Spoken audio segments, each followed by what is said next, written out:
Bom, na manhã de ontem, este fórum discutiu em profundidade a questão do crescimento econômico brasileiro e chegou a diversas conclusões. Uma delas é que o país tem grandes oportunidades de crescimento e que não pode perdê-las.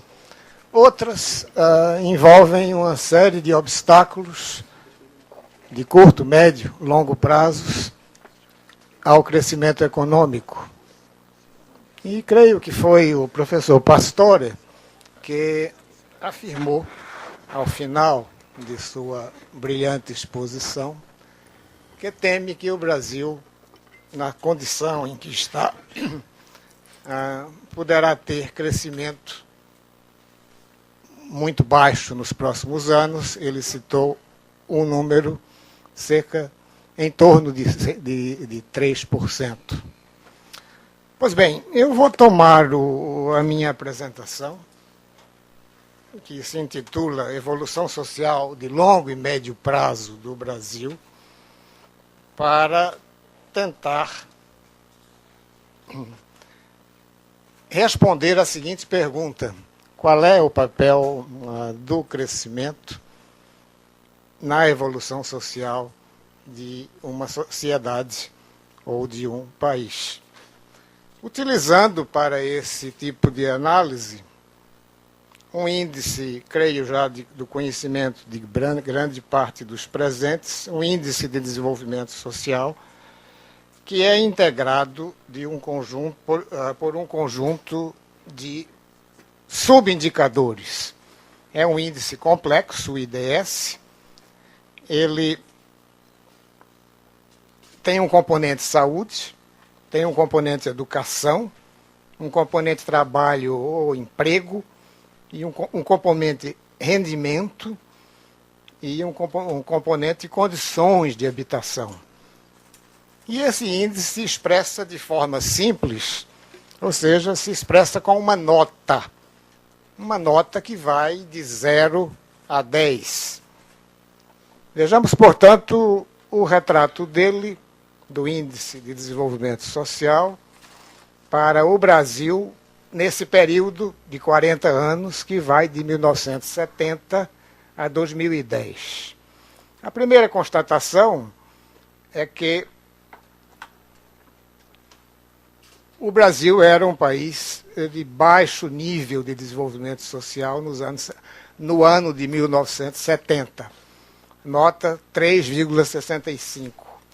E que teve uma trajetória importante, chegando em 2010 a uma nota da ordem de 8. Por componentes, o desempenho da saúde foi expressivo, o da educação bastante menos, o do rendimento e o do emprego ainda um pouco mais abaixo, mas um grande salto ocorreu nas condições de habitação. Mas o que importa mais talvez seja examinar o fato de que nos anos 70, que foram anos de elevado crescimento econômico, entre 8% e 9% ao ano, o índice cresceu a 4,1% anualmente. A saúde, 4,2%, a educação, 4%, o trabalho ou emprego, 3,5%, o rendimento, 3,2%, as condições de habitação, quase 6%. Portanto, um desempenho brilhante. Mas o que é que aconteceu com os anos seguintes? Um verdadeiro atoleiro. Até parece que todos esses índices caíram num imenso pântano. Vejam a queda de 4,1 para 1,5, para 0,4, e só uma recuperação já na primeira década deste século. Isto, em grande parte, foi o efeito de um período que vai de meados dos anos 80 até mais ou menos o ano 2000 de baixo crescimento. Pode-se fazer automaticamente essa correlação. Os mesmos dados são mostrados em curvas. O desempenho do Brasil está em preto, está obviamente na média, mas o fator educação tem um desempenho menos rico e os fatores rendimento e trabalho idem. Se nós tomarmos o mesmo índice para o Brasil e agora não mais por setores, porém para as regiões Norte, Nordeste, Sudeste, Sul e Centro-Oeste, nós vamos verificar a parte de baixo da tabela aqueles 4-1 que se repetem. A situação do Norte também caiu no pântano. O Nordeste ainda resistia um pouco mais, teve um desempenho superior ao do Brasil. O Sul e o Sudeste desempenhos bastante baixos. O Centro-Oeste um desempenho significativo. Será mais significativo mais adiante.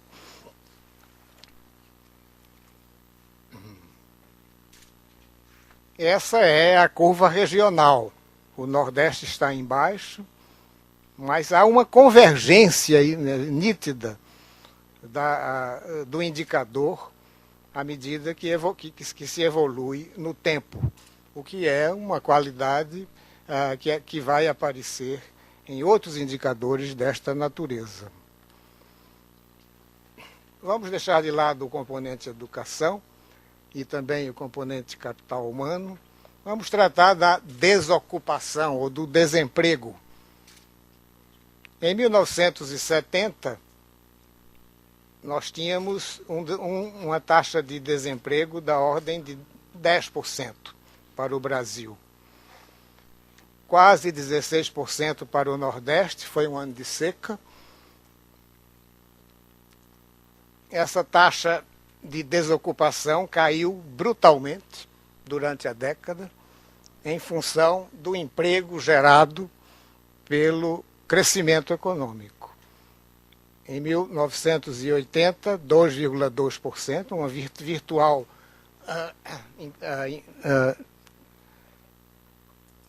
desocupação muito baixa,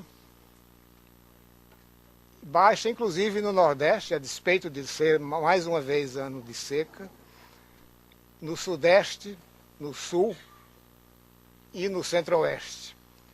E na fase mais complicada do país, um avanço da desocupação, que em 1991 já era 5,4%, elevou-se para 15,3%, mais uma vez um efeito direto da ausência de dinamismo da economia. As taxas de desocupação estão embaixo na segunda metade do quadro. Esta seria a curva da desocupação ou do desemprego nesses 40 anos. Ou seja, uma grande queda da desocupação, portanto, aumento do emprego na primeira década, e um grande avanço da desocupação nas 2 décadas seguintes, até que na primeira década deste século houve novamente uma redução da desocupação. Questão da igualdade, ou da taxa de igualdade. Em 1970, nós tínhamos uma taxa de igualdade de 3,6, que cresceu no período, mas começou a declinar, havendo, entretanto, um crescimento muito grande no período entre 2000 e 2010. Mas, na verdade, se a gente verificar a média para os 40 anos dessa evolução da taxa de igualdade, ela é positiva, mas, sobretudo, por força do desempenho desse período, 2000-2010, mas relativamente baixa. É uma variável, a taxa de igualdade ou o coeficiente de Gini, que é o seu complemento, é uma variável de natureza mais estrutural e, portanto, tende a resistir no tempo e a ter uma evolução lenta no tempo, de um modo geral. Essas são as curvas que expressam aquela mesma tabela, a taxa de igualdade. O segundo indicador é um indicador de inclusão social para a década passada apenas, que tem um componente emprego e renda, com 4 indicadores, tem um componente educação e conhecimento, e tem a questão da inserção, da informática ou da inclusão digital no indicador. Os dados principais indicam um crescimento de 60% no índice de inclusão social do país, o que é um bom desempenho.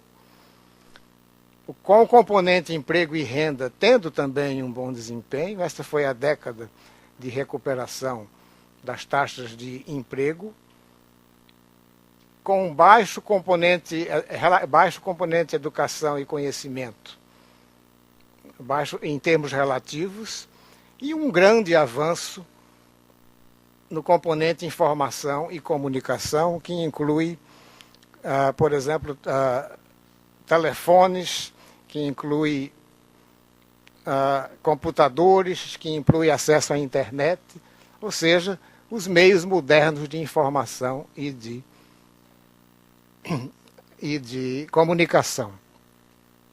O que preocupa neste caso, me parece, é o desempenho do componente educação e conhecimento, que já é um índice composto e chama a atenção para a preocupação que deve ter o país com a sua educação, o que corrobora o que já disseram os que me antecederam. São essas as ideias que eu trago em torno dessa questão. Muito obrigado.